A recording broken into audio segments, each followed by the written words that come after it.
Nessa aula a gente vai aprender o conceito de busca adversarial, né, que é quando a gente trabalha em um ambiente com múltiplos agentes, eles são competitivos. E para isso a gente vai dividir essa semana em múltiplos tópicos, sendo o primeiro a definição de busca competitiva, depois a formalização dos conceitos de jogos, que é a formalização utilizada para resolver esses problemas. Em seguida, eu vou falar um pouco sobre a busca por árvore de jogos, como que a gente vai adaptar os algoritmos das aulas anteriores para esse caso. Na sequência, eu falo sobre a busca Minimax, que é uma busca muito mais bem elaborada do que a simples busca cega. E finalmente falar sobre a poda alfa e beta, né, que é uma melhoria desse algoritmo de Minimax. Então vamos começar com a busca competitiva, né?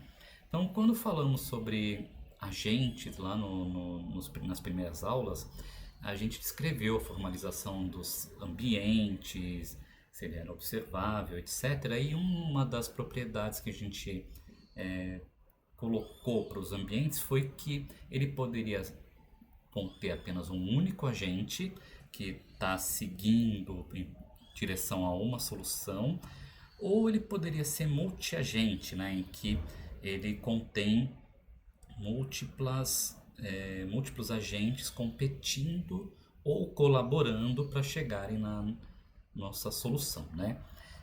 Para essa semana a gente vai tratar dos ambientes competitivos, em que dois agentes competem pela solução, pela melhor solução, né?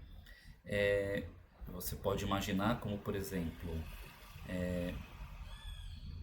dois ninhos de formiga, cada ninho representando um agente, eles estão competindo por uma fonte de alimento, né? Então são agentes que têm um objetivo em comum, mas eles competem para ver quem que vai conseguir pegar essa fonte de alimento.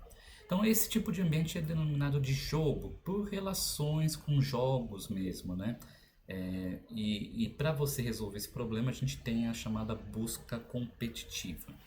Então, esse tipo de estudo surge da matemática, da teoria dos jogos, né, que é um ramo da economia. Nessa área de estudo, eles olham para o ambiente multiagente como se fosse um jogo mesmo, né? Então, dado que você tem uma forma de mensurar o impacto de um agente que um agente tem nos outros agentes, né? E que esse impacto é significativo, ou seja, uma ação que um agente faz no ambiente não muda apenas o ambiente, também afeta todos os outros agentes de forma significativa. E isso mesmo no cenário cooperativo como competitivo, né? Então, esse é o conceito mais abstrato de jogo, né? Quando isso ocorre. Na área de inteligência artificial, né, o mais comum são aqueles tipos mais especializados de jogos, né? Então, aqueles jogos que são jogos que a gente chama de determinísticos. Na verdade, determinístico por turnos e de dois jogadores, né? Por que que geralmente se estuda esse cenário? Para tentar simplificar ao máximo possível o, a busca e o estudo de como criar agentes, né? E depois a gente pode extrapolar para outros tipos de cenários, né? Então, o mais comum e o que a gente vai começar trabalhando é quando a gente tem um cenário determinístico, ou seja, não apresenta nenhuma aleatoriedade. Isso já elimina todos os jogos que necessitam do elemento de sorte, que jogam moeda, jogam dados, faz algum sorteio, né?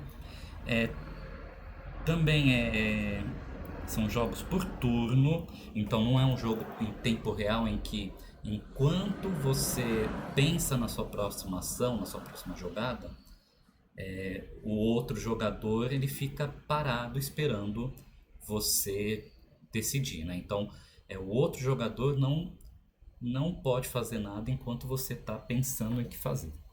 E dois jogadores para simplificar, né, e não ter que pensar em mais do que dois agentes. A gente vai ver o porquê mais para frente, né? Outra coisa também outra propriedade desses jogos que geralmente são estudados é que eles são de soma zero ou informação perfeita, como por exemplo o xadrez, né? E isso significa que a somatória da função utilidade dos dois jogadores são iguais e opostas, né? Então, por exemplo, digamos que eu tenha um jogo de par ou ímpar, né? Em que a gente tem algo desse tipo aqui, olha. Se eu peço par e saiu par, eu ganho mais um. Se eu peço ímpar e saiu ímpar, mais um. E o outro recebe menos um, né? Então veja, a utilidade de cada jogada do par ou ímpar é igual em magnitude, só que na direção oposta, só que com sinal oposto, né? Outro exemplo também é o jogo de xadrez, né? Então, se um jogador ganha no jogo de xadrez, o outro necessariamente tem que perder, né? Então, a ideia capturada aqui no Soma Zero é quando um ganha, o outro perde. Não tem uma situação, né, que os dois possam ganhar, por exemplo. Especificamente para pesquisa, né, de inteligência artificial, né, a ideia de usar jogos, né, é porque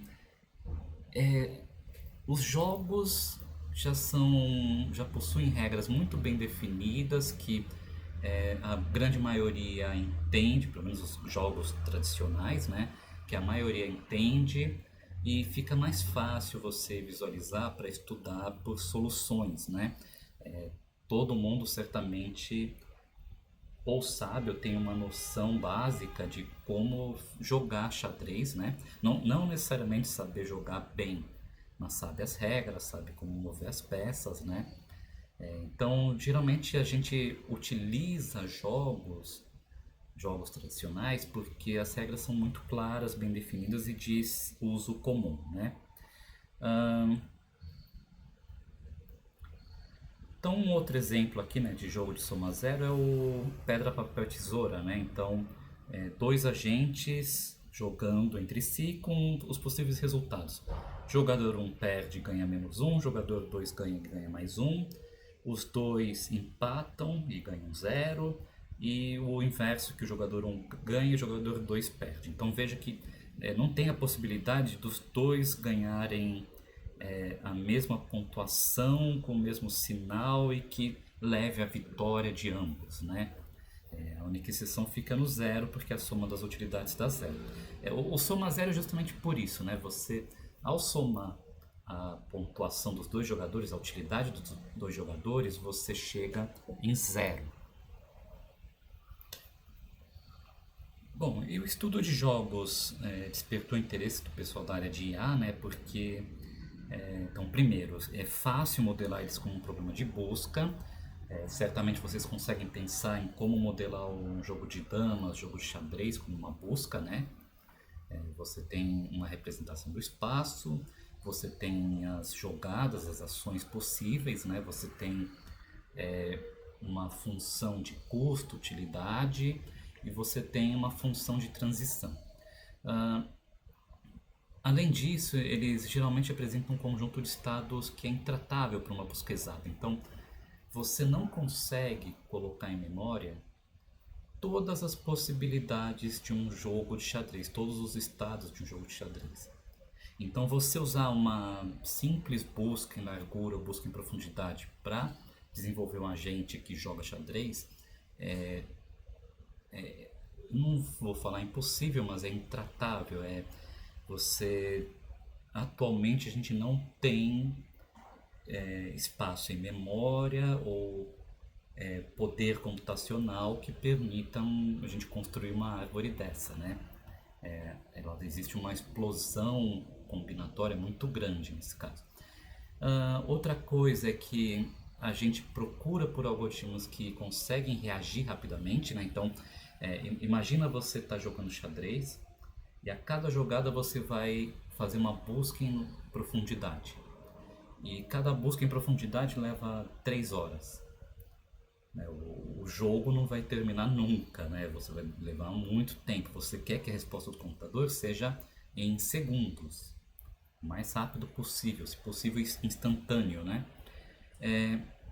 E outra coisa é que devemos tomar decisões até mesmo quando não temos uma decisão ótima a ser feita. Então, considera o jogo da velha, né, em que a gente está jogando, alguém começa por aqui, depois vem para cá, aí eu jogo aqui, vem para esse outro, né?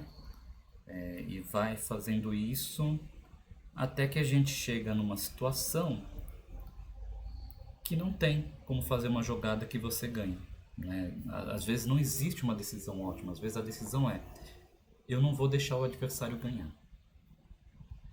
Então tudo isso apresenta desafios interessantes para essa área de IA. Né? O fato de você conseguir ganhar de um ser humano em um desses jogos ainda hoje representa um feito enorme. Né?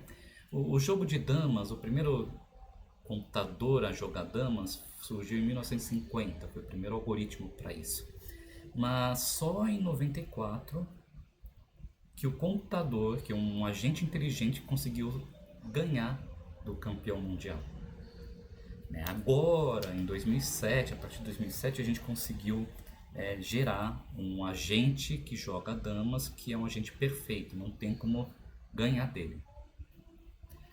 O xadrez, por outro lado, que é mais desafiador que o jogo de damas, somente em 1997 que teve aquele Deep Blue que conseguiu derrotar o Kasparov, né? E ele conseguiu isso parte pelo poder computacional dele. Ele conseguia analisar 200 milhões de posições por segundo. Então, a velocidade com que ele processava as possibilidades era muito grande e foi mais isso do que inteligência que fez com que ele derrotasse o atual campeão, né?